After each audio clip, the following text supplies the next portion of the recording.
আমি ধন্যবাদ জানাচ্ছি আমাদের ক্রীড়ামোদী দর্শক ভাই বোনেদের, যারা গত কয়েকদিন ধরে আমার ছোট ভাই পরেশরাম দাস এবং বিশেষ করে আমাদের দাদা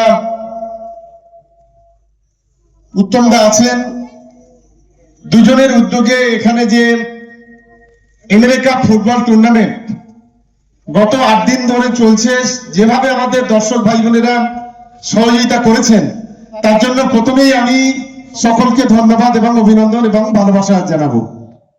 এবং আমি অভিভূত যে এত সুন্দর একটা টুর্নামেন্ট, এত সুন্দর পরিবেশ, এত সুন্দর ইনফ্রাস্ট্রাকচার আর এত সুন্দর দর্শক আমরা মনে হয় এই গোটা বাংলায় খুব কম পাওয়া যাবে, যেটা ক্যানিংয়ের বুকে এই টুর্নামেন্ট যেভাবে পরিচালনা হচ্ছে এটা সত্যিকারে আমরা অভিভূত।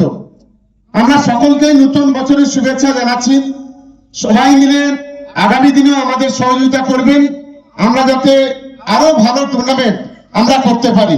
সকলকে ধন্যবাদ জানিয়ে আমার বক্তব্য শেষ করছি।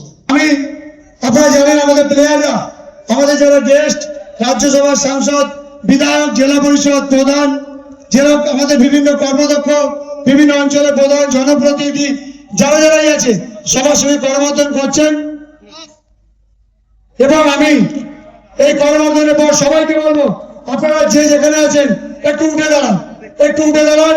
আমাদের ভারতবর্ষের জাতীয় সঙ্গীত, আমাদের এই টুর্নামেন্টের যে রীতি এবং নিয়ম, সেটাকে সামনে রেখে আমরা সেই গান, আমাদের ভারতের স্বাধীনতা, আমাদের ভারতের জাতীয় সঙ্গীত শুনে প্লিজ তাড়াতাড়ি উঠে যান আমাদের